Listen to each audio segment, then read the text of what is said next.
Lisa Hoen, how are you? I'm fine, thank you. Thank you very much for your time. You are in Cannes, and we know that Norwegian movies want to be everywhere and they need you. Yeah. And also you need movies to your film festival. Yes. Which one is it? I work for TROMSØ International Film Festival in the Arctic part of Norway, so it's far north in Norway. And you are the director? Yeah, I'm the director and the artistic director. And could you tell us a bit about the different sections you have in your festival? Yeah, we present a selection of international films, artistic films. So we have the competition program, we have also a focus on the countries that are east of us. Actually, I guess we're one of the few countries who actually focuses on Russia and the former Soviet republics, because Russia is our neighbor, and we actually have a border between Norway and Russia in the north, very close to us. So we feel that we have to follow the situation and see what's going on. So we're not canceling Russian films, but we are of course not presenting any Russian propaganda. And right now, of course, it's very hard to find artistic Russian films. But we also present from, for example, Estonia, Latvia, Georgia, Ukraine. So that's one of the sections we have. And then we have a very popular sidebar called Films from the North. We present films from northern Norway, Sweden, Finland, Russia, Iceland, Canada, Alaska, and Greenland. Wow! So it's like a circumpolar program. And the people who live in the northern part of the world, we have a lot in common, although we live far away from each other. For example, Norway and Canada is pretty far away from each other. So our audience just love that program because I think they feel it says something about themselves and about their identity. And do you have also short films, maybe? We have a short film program in the Films from the North program, so also documentary, but mostly feature fiction films.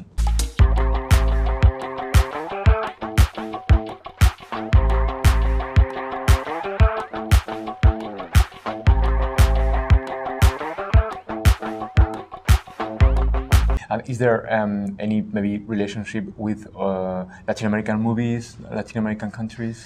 Yeah, we don't have a section for it, but we try to present films from all parts of the world. So of course Latin American films is also an important part of that.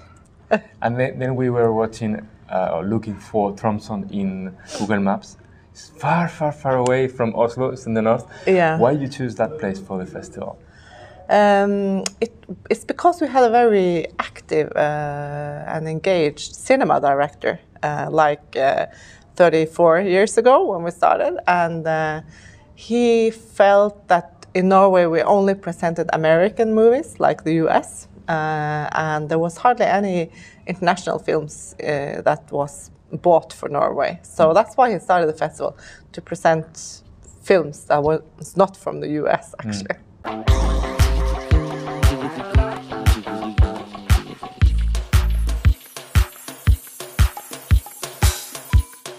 And what makes you TROMSØ Film Festival different compared to the other ones in Norway? Because it's the most important one in Norway, isn't it? And why is it different? It's the largest film festival in admissions. So we're a city of 75,000 inhabitants, and we sell 60,000 tickets. What's really special is that it's in the polar night, so it's really dark. We don't see the sun for 2 months, but we see the aurora borealis, so it's really beautiful. So the setting is very unique. And what happens when we have this polar night time is that we have to be social. So people love to go and watch films, go to the cafes, discuss the films. So it's very social atmosphere. And we also have an outdoor. We present films outdoor in our market square. So it's a winter cinema, so you have to really put on a lot of clothes to watch this film. And it's dark all the time, so we can watch films the whole day. So, for example, all the schools go to the cinema in the morning, outdoor. So I think the setting is really unique. You can't find that anywhere else in the world. And also the Tromsø audience, they just love movies, and they are really supporting our festival and attending, and they love the films. So it's also a great place for directors to present their films because they really get to meet the audience. How many cinema theaters are there in for curiosity? We only have 2, but we make all venues into cinemas. For example, the theater and the student house and the culture house, everything becomes a cinema. Even outside, as you say. And even outside the market square. And what are you looking for? What is the message when the film festival is finished? What do you want the people to remain in their brain? Interesting question. I think we try to, we have this word that we use a lot, that we want to challenge our audience. So we really don't want to present a lot of, mainstream cinema. We want them to be challenged, like artistically or philosophically. We want them to debate and discuss what they watched in the films. So that's really important for us. And also to reflect about humanist values, freedom of speech, things like that. So we also want to sometimes provoke them a little bit and try not to cancel everything. We have a lot of cancel culture going on in the whole world. We try to present different kinds of voices. So we don't mind if our program is being, discussed by people or media.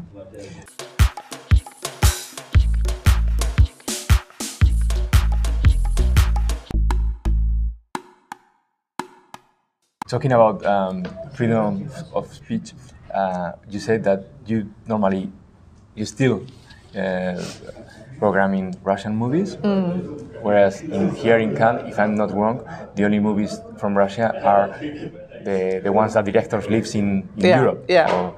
But it's not in your case, so there is no. It looks like there is no cancellation culture in your film festival, which is we don't want to cancel anything, and we don't want to boycott anything. Of course, we don't present. I mean, we are aware of what we are presenting, so we won't present any Russian propaganda, for example. And of course, now that's really hard to find. So most of the directors have moved from Russia, who are criticizing Putin, for example. So. But we are still looking to see if we can find voices or go, for example, back in time to see films that say something about Russian society today. And we were talking also about cancellation, but regarding Norwegian movies or Scandinavian movies, do you think like in those movies with the black humor or even the way you make movies, are Scandinavian movies unique maybe right now at this moment? Maybe because we have a society that has a lot of freedom of speech, and we have a very well-functioning democracy. So I think the artists and filmmakers actually feel free in Norway, and we have this sense of humor that, for example, it's so dark and cold where we live, so we have to laugh of what we could laugh of. Also, sometimes we laugh of the tragedy or the dark things. And I see this also, our audience love black humor. And I see they also love Finnish films and Icelandic films because they have the same sense of humor. And maybe this is unique. We can make jokes about a lot of things. Of course, cancel culture also is also strong in Norway, but still people sometimes don't care and make fun of all kinds of things. At least I see the comedians and the filmmakers are trying also to keep this space open. We are now in an area shared by 5 countries, Denmark, Sweden, Norway, Iceland, and Finland? Finland. Yeah. 5. And which you are always together in Clermont-Ferrand. You are Scandinavian stand here, Nordic house. Whereas in other countries, it's the other way around. Yeah. It's one country, and then they put different stands, different. Why you are so united? I mean, Scandinavia. Is it easy? I think it's quite. I think it's usually quite easy because we share the same values. So it's social democracy, freedom of speech, very similar equality between women and men. Things like that are important in our countries. So I think that's why it's easy for the film institutes and also the governments to collaborate. And we have a lot in common in the Scandinavian countries. We are, of course, also different from country to country, so we also see our differences, but it's not the values that are different. It's more like how we maybe do things. The Swedes are more organized, for example, and the Danish more liberal, and the Norwegians, for example. So we have some differences, but still quite equal, actually. And yeah. In the TROMSØ Film Festival, the audience are coming from which countries, or are mainly from Norway, I guess? We have a lot of audience from our whole region and from the whole of Norway. And I know a lot of Finnish people go to our festivals. We have people from the UK. We also have volunteers from all over the world. People who come to Tromsø to volunteer from all over the world, actually. Because we need to speak English, that's it? Yeah, English is the first language. So in Norway we never have a voiceover on the films. It's always the text subtitles. So the main language in our festival is English, and everybody in Norway speaks English really well. So English is our main language at the festival because it's an international festival. So what's good about this is that we have, for example, Tromsø is very international. We have 140 nationalities living in our city because we have a university and a lot of researchers from all over the world, probably a lot from Latin America and Spain. So we have so many people who don't speak Norwegian, actually. So here they can go to the festival and also hear their own language, Spanish and other languages. So, and then we have English subtitles. So it's gonna be no problem. No problem if you want to go to Tromsø. And two more questions to finish. First, so you bring movies from all around the world to Tromsø, but what the other way around? How do you feel, how you think Norwegian movies are doing in other festivals? I think it seems to be like a really good wave now of well-produced, also a little bit artistic Norwegian films. Of course, with the worst person in the world, maybe as the star in this class. So I think Norwegian cinema is doing really well right now, and people are really looking for Norwegian cinema. Also, we have this. Maybe because we have like a little bit extreme nature, extreme, climate with the winter, extreme winters and the summer. Maybe also, what can I say, our way of life sometimes is a little bit, the way we look at life is a little bit crazy. So we also have, a lot of genre films also doing it well internationally. So I think, people are looking for Scandinavian films right now. We are. And last question, how important is where we are now, the Cannes Film Festival, for your film festival, which is good because it's like 6-7 months after, no? So how it works? I think Cannes has a really good selection of films every year, and also very international program. Also, there may be the film festival where it's easy also to find, for example, film from the African continent. I go to Toronto every year, so there I'll see, for example, a lot of Latin American films and so I'm happy about that.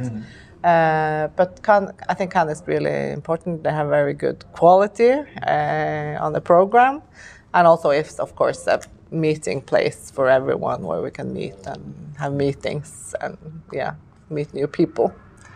So, Lisa, thank you very much for your time, and we wish you the best in Cannes. Thank you.